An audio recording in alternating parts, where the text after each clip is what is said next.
পড়ছিলাম শহরের বাবু, কলমে তানহা তাবাসসুম, পর্ব সংখ্যা ৩০। রাত ১টা। দুপুর ১২টা নাগাদ রিমিশাকে কিডন্যাপ করে এখানে আনা হয়েছে।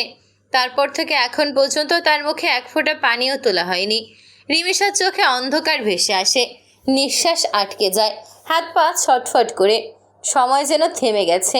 ঘড়ির কাঁটা এগোলেও তার জন্য প্রতিটি মিনিট এক একটি দীর্ঘ যন্ত্রণার অধ্যায়।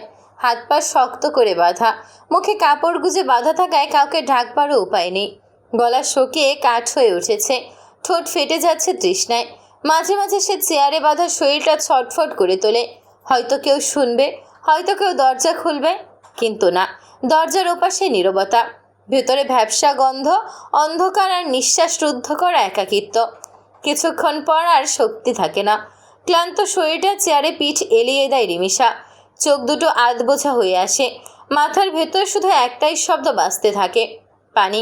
ঠিক তখনই অন্ধকারের ভেতর একটা নড়াচড়া। দরজার ফাঁক দিয়ে আসা ক্ষীণ আলোয় একটা ছায়া দেখা যায়। একজন মেয়ে। ছায়াটা ধীরে ধীরে এগিয়ে আসে। রিমিশা চোখ কুঁচকে তাকানোর চেষ্টা করে, কিন্তু সে চিনতে পারে না। মুখ ঢাকা, অবয়ব অস্পষ্ট, তবু উপস্থিতিটা স্পষ্ট। একটা মেয়ে। মেয়েটি একেবারে সামনে এসে দাঁড়ায়। তারপর ধীরে ধীরে একটা পানির বোতল বের করে রিমিশার চোখের সামনে ধরে। স্বচ্ছ বোতলের ভেতর দুলতে থাকা পানি যেন মরুভূমির মাঝে মরীচিকা। রিমিশার চোখে হঠাৎ আলো জ্বলে ওঠে। সে ছটফট করে ওঠে মুখের বাঁধন খুলে দেওয়ার জন্য। অসহায়ভাবে শব্দ করার চেষ্টা করে। তার চোখে অনুনয়, শুধু এক ফোঁটা পানি। ঠিক তখনই মেয়েটা ঠান্ডা ভঙ্গিতে বোতলটা সরিয়ে নেয়। রিমিশার বুকের ভেতর ধপ করে ওঠে। মেয়েটির কণ্ঠ ভেসে আসে, ধীর কিন্তু ধারালো। তোকে আমি সব কিছু দেব, তুই যদি আহিলের জীবন থেকে চিরতরে সরে যাস। রিমিশা স্তব্ধ।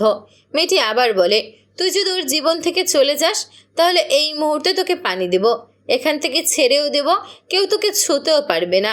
কিন্তু তার আগে তোর একটা কথাই চাই, তুই আর কখনো আহিলের জীবনে ফিরবি না। কথাগুলো যেন ঘরের বাতাস জমাট বেঁধে ফেলে। রিমিশার মাথা ঝিমঝিম করতে থাকে। সে কি শুনছে? এই অপহরণের পেছনের কারণ আহিল।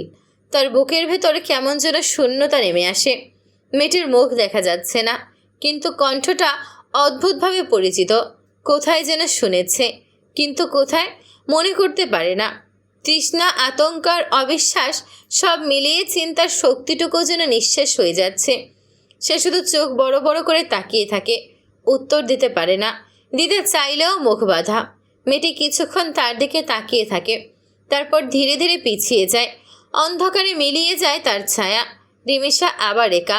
তৃষ্ণার চেয়েও বড় এখন তার মনে প্রশ্ন, এই পরিচিত কণ্ঠের আড়ালে কে লুকিয়ে আছে? এদিকে আহিল হঠাৎ ব্রেক করে।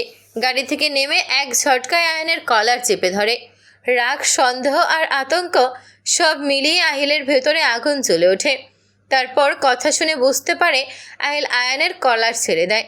তার চোখের ভেতর তাকিয়ে বুঝতে পারে আয়ান মিথ্যা বলছে না। ওর আতঙ্ক অভিনয় নয়, তবু রাগে গলা শক্ত হয়ে থাকে। তারপর আয়ানের দিকে তাকিয়ে হুমকির সুরে বলে, আমি যদি রিমিশাকে তোমার কাছে খুঁজে পাই, তাহলে তোমার কি অবস্থা হবে সেটা তুমি নিজেও জানো না। কথা শেষ করেই গাড়িতে উঠে চলে যায় আহিল। আয়ান রাস্তার মাঝখানে কিছুক্ষণ পাথরের মতো দাঁড়িয়ে থাকে। কিডন্যাপ শব্দটা এখনও কানে বাজছে। রিমিশা অপহৃত, কার দ্বারা, কেন? আয়ান নিজের দিকে তাকায়। নিজেকেই আর চিনতে পারে না সে। কলেজের প্রথম দিন রিমিশাকে দেখার পর থেকে তার জীবনটাই যেন উল্টে পাল্টে গেছে। আর আগে কেউ তার সঙ্গে উঁচু গলায় কথা বলে ছেড়ে দিত না। আজ আহিল তার কলার চেপে ধরে অপমান করে গেল। তবু তার ভেতরে রাগ নেই, আছে শুধু আতঙ্ক। এটাই কি ভালোবাসা? সে জানে সে ভুল মানুষের প্রেমে পড়েছে।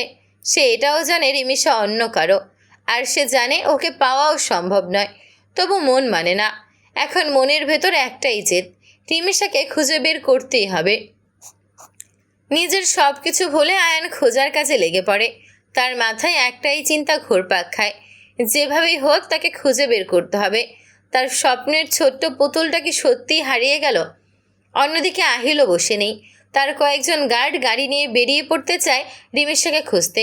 আহিল প্রথমে মানা করে, কিন্তু তারা তার কথা না শুনেই বেরিয়ে যায়। আহিল নিজেও থামে না। যাকে যাকে সন্দেহ হয়েছে সব জায়গায় খুঁজে বেড়ায়, পরিচিত প্রতিটা রাস্তা, প্রতিটা গলি, প্রতিটা ফাঁকা বাড়ির সবখানে। কিন্তু ফলাফল শূন্য। শেষমেশ ক্লান্ত হয়ে রাস্তার একপাশে গাড়ি থামায় সে। হলুদ ল্যাম্পপোস্টের নিচে দাঁড়িয়ে থাকে কিছুক্ষণ। চারদিক ফাঁকা, আকাশে ভোরের আভাস। দূরে দূরে ফজরের আজান ভেসে আসে। আহিল গাড়ি থেকে পানির বোতল বের করে মুখে কিছুটা ছিটিয়ে নেয়। নিজের চোখের জ্বালা ঠান্ডা করার চেষ্টা করে। তার মাথায় ঘুরতে থাকে একের পর এক প্রশ্ন। কে এতটা ঘৃণা করতে পারে রিমেশাকে? কে এমন ক্ষতি করতে পারে? হঠাৎই একটা নাম মনে পড়ে, আইজা। আইজাই কি এমন কিছু করতে পারে? কিন্তু কেন? রিমেশার ক্ষতি করে তার কী লাভ? সন্দেহটা ঝেড়ে ফেলতে পারে নাহিল। সঙ্গে সঙ্গে আইজাকে কল দেয়। রিং হতে থাকে, কেউ রিসিভ করে না। আহিলের ভ্রু কুঁচকে যায়। মাঝরাতে সে কল দিলে আইজা সাধারণত রিসিভ করে, কিন্তু আজ করছে না কেন? সন্দেহ এবার গাঢ় হয়। সে আইজার ফোনের লোকেশন ট্র্যাক করে।